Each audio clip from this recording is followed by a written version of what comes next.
Hi, Sarah here. Welcome back. This is essentially another video about things I am culling or removing from my collection. So let's dig into it, shall we? I've got here the Prisma Visions Tarot by James R. Eads. I've got the Light Visions Tarot by James R. Eads.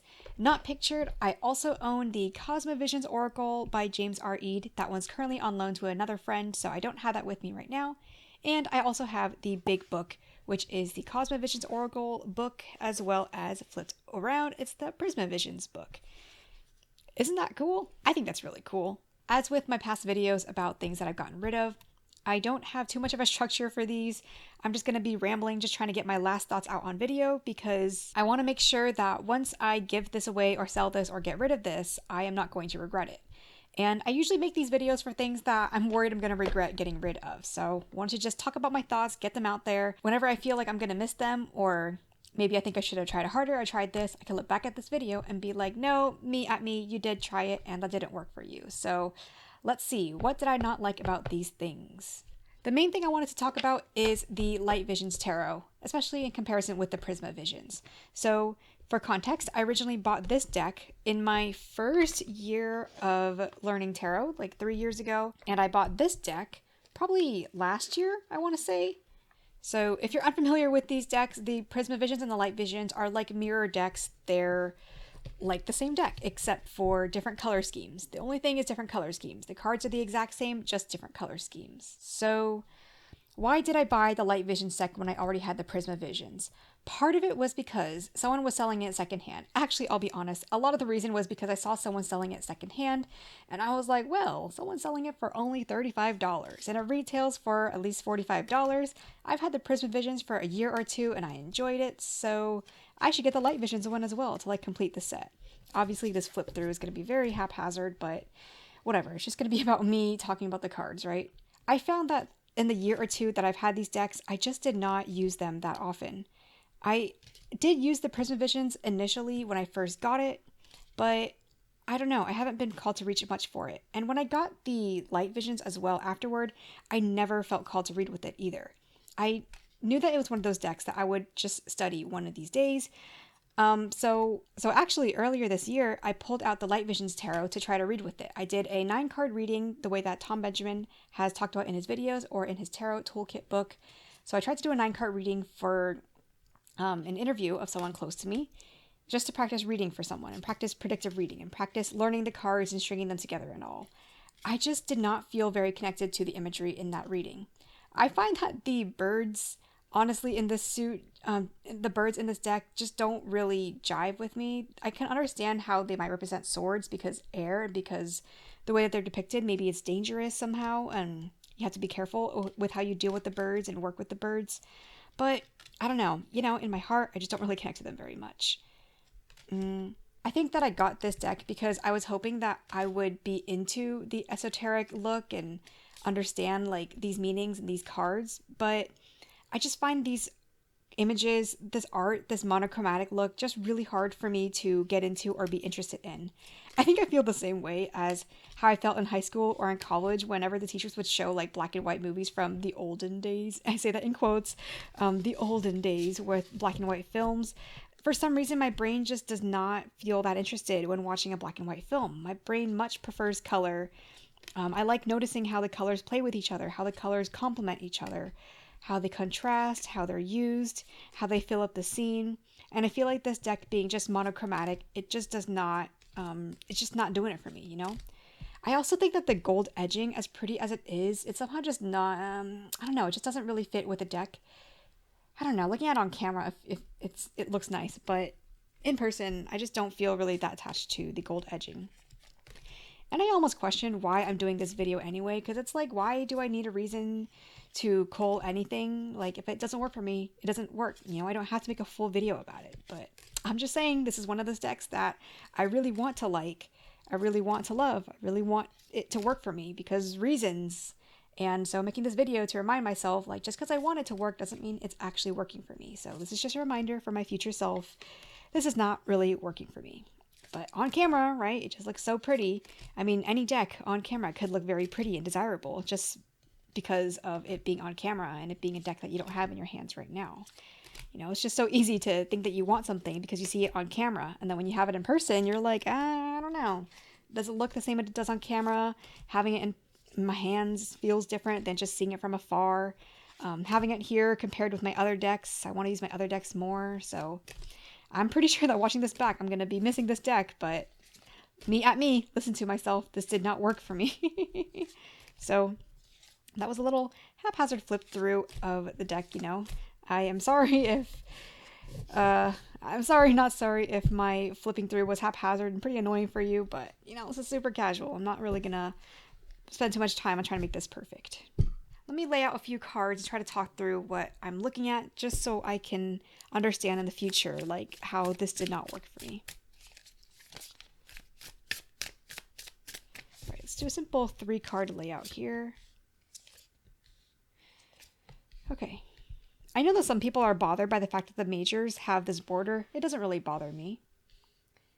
Okay, so looking at this, see this justice card, for example, there's just too many little details here that I don't like it. I don't like looking at it.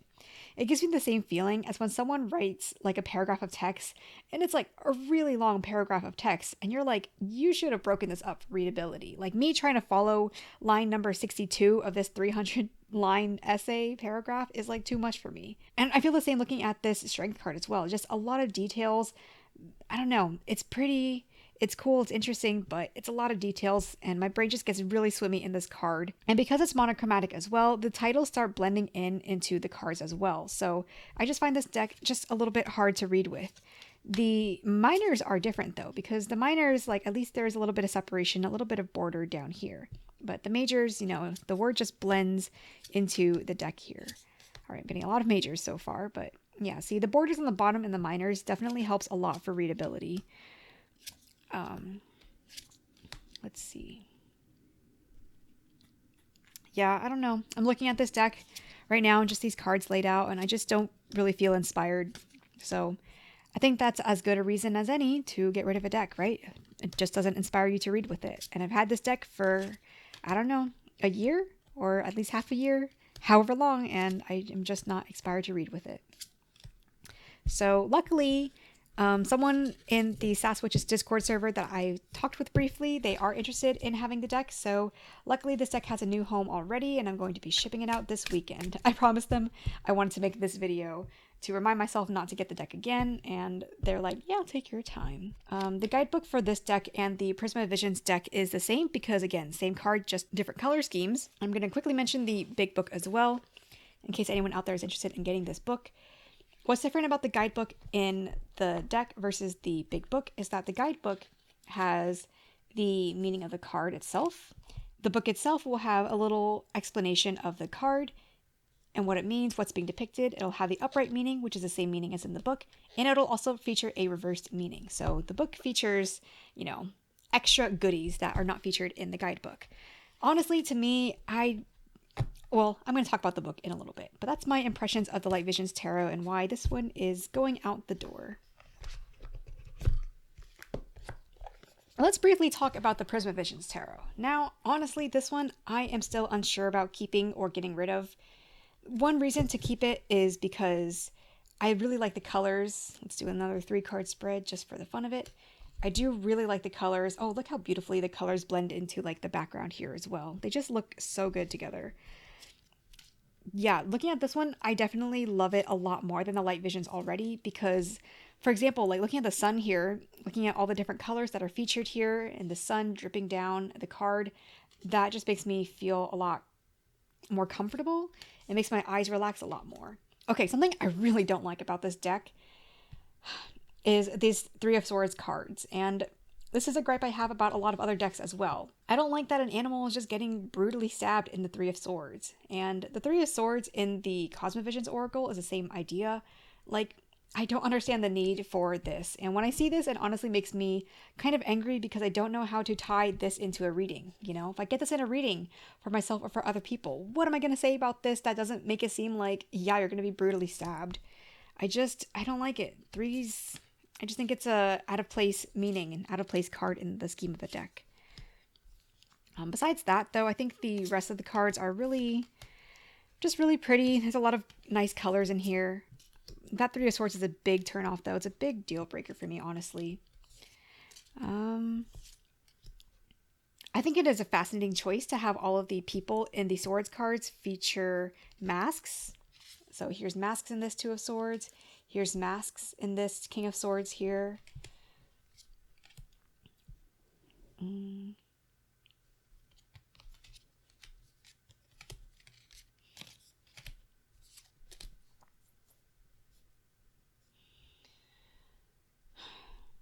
I don't know. This deck is probably going to be something that I'm going to use maybe in tarot and practice later on, because right now, looking at these, I don't feel ready to get rid of it. I really like the colors, and I'm not ready to let go of this one yet. So that's the quick thoughts on the Prisma Visions Tarot. And maybe I'm a little bit biased as well, because blue is one of my favorite colors, and this is just a beautiful, deep, deep blue. So maybe that's also why I'm still holding on to this. Okay, let's briefly talk about this book. I wanted to talk about the Cosma Visions Oracle as well, but since I don't have that deck with me because my friend is borrowing it, I can at least talk about it via this book, because I'm also ready to get rid of this book. The Cosma Visions Oracle, which is the green deck by James R. Eads, is the Oracle version of this tarot. And for those who aren't familiar with this Cosma Visions Oracle, it is a deck which is kind of based off of the tarot, but the premise of the Oracle deck is more about past lives. So I'm not going to show, like all the text in the book because copyright, and I want it to be kind of a mystery, but I'll just kind of leave it on this page while I talk. The premise of this Oracle deck is that the major arcana talk about the journey of our past lives, I guess, the space between our current life and our past life or our future life. Whereas the minor arcana, the suits are relevant or applicable to life on Earth. I thought that was a really cool concept, but ultimately, reading through this book, I just did not really feel that connected with it. The reason why I was interested in this deck in the first place is because I wanted to study past lives, or at least, this person's theory or ideas on past lives.